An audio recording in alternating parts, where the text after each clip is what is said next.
She told me she had to work all morning on my birthday. That's what she said. I believed her, or maybe I just needed to. When she walked through the front door that afternoon and saw my bags packed by the couch, her face did something I'll never forget. It didn't go defensive. It went guilty. Before I could say a word, she looked at me and said, "I don't know why I keep hurting you." Neither did I, but I was starting to figure it out.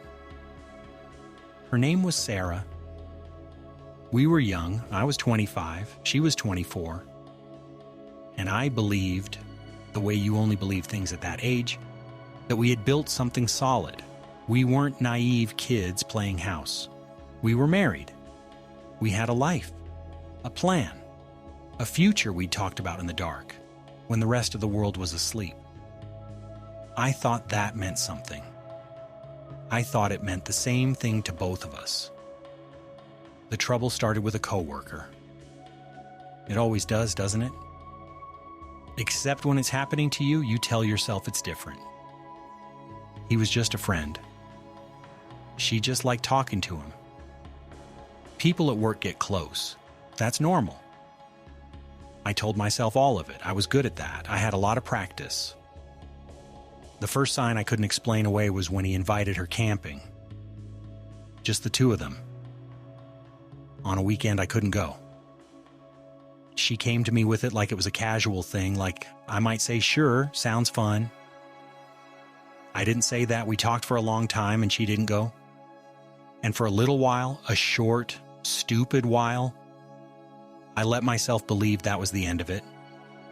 It wasn't. There's a particular kind of denial that doesn't feel like denial while you're in it. It feels like giving someone you love the benefit of the doubt.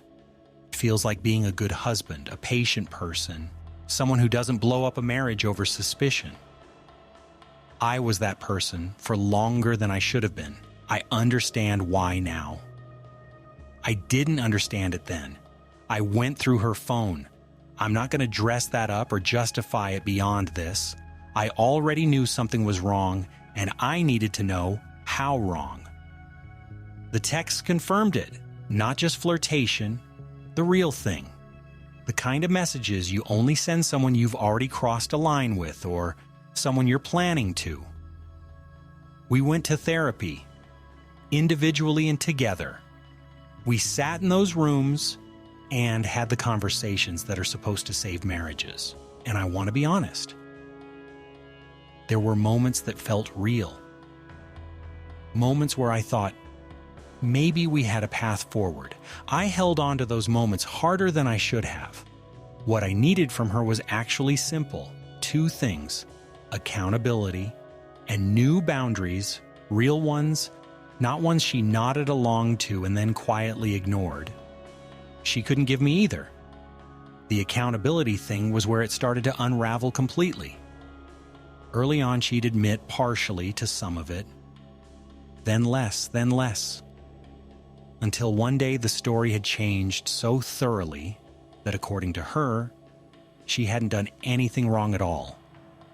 What had happened, she told me, was that she was a victim of harassment, and then somehow it shifted again into me being the problem, into me being someone who wouldn't support her if something bad happened. She said it with a straight face. I sat there and felt the floor tilt under me. I want to be honest about that too. For just a moment, it almost worked. I almost started questioning myself. I shook out of it, but it took longer than it should have. Then there was another man, a different one, a friend of hers, or that's what I was told. She'd spend time with him in ways that tested every boundary we'd talked about in therapy. When I raised it, she'd agree. She'd seem to understand. Nothing would change. He was there on my birthday morning, the morning she told me she had work to do. Multiple hours while I waited at home. When she walked in and saw my face and said what she said, "I don't know why I keep hurting you," a part of me almost felt sorry for her. Another part of me had finally run out of road. The concert was the last thing. She wanted to go with him to another city, just the two of them. She didn't go after we argued, but she was furious about it. Furious. Not apologetic, not sad, angry that she couldn't go. I sat with that for a long time. There wasn't one final explosion. No suitcase thrown, no door slammed hard enough to shake the walls. That's not how it ended. It ended quietly, the way a lot of real things do. I had just spent months watching her rewrite history, watching her get angry every time a boundary held her back from something she wanted, watching her look at me like I was the obstacle in her own life. And one day, I stopped fighting it. Not because I gave up, because I finally understood what I was fighting for. And I understood that it wasn't there anymore. Maybe it never had been. What I held on to in those last weeks was something small and almost embarrassing to say out loud. I started choosing myself. Not in the dramatic way people talk about online, in the literal way. I thought about what I needed. Not what I could accept, not what I could survive, what I actually needed. And I knew. I had known for a while. I filed for divorce. She never hated me either, I think. I still don't hate her.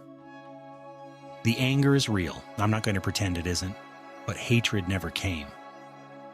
Maybe that sounds naive. I've been told it does. But the thing that got me out wasn't hating her. It was deciding I was worth more than what she was offering. That's a different feeling entirely. Quieter, steadier. There are days now that feel deeply lonely. I won't lie to you about that. And there are other days where I feel something I didn't have access to for a long time. Just air. Room to breathe. The sense that whatever comes next, I am the one who gets to choose it. I didn't go out that night. I didn't call anyone. I sat with it for a while first, alone in the quiet of a place that used to feel like home, and let myself feel whatever came. That's all you can do sometimes. The divorce process was its own thing. Her mother sent me long texts that I read once and set down. A part of me understood it. A part of me was too tired to respond. The harder thing was my best friend, or the person I thought was that. He'd known everything, more than almost anyone. He'd been there through it. And then, when it was over and the decision was made, he told me I was making a mistake.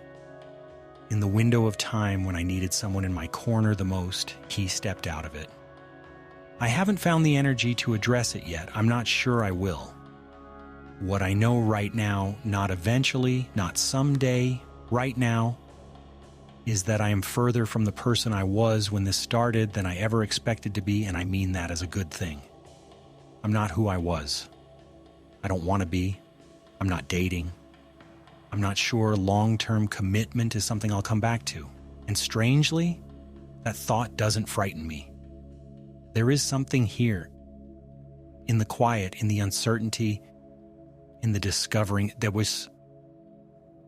feels like mine. For the first time in a long time, it feels like mine. If you were in my shoes, if you sat across from someone who looked you in the eye and rewrote the whole story, what would you have done? Would you have walked out that night or stayed and said nothing until morning? Tell me in the comments. I read every one. And if this story hit too close to home, subscribe. I've got more like it.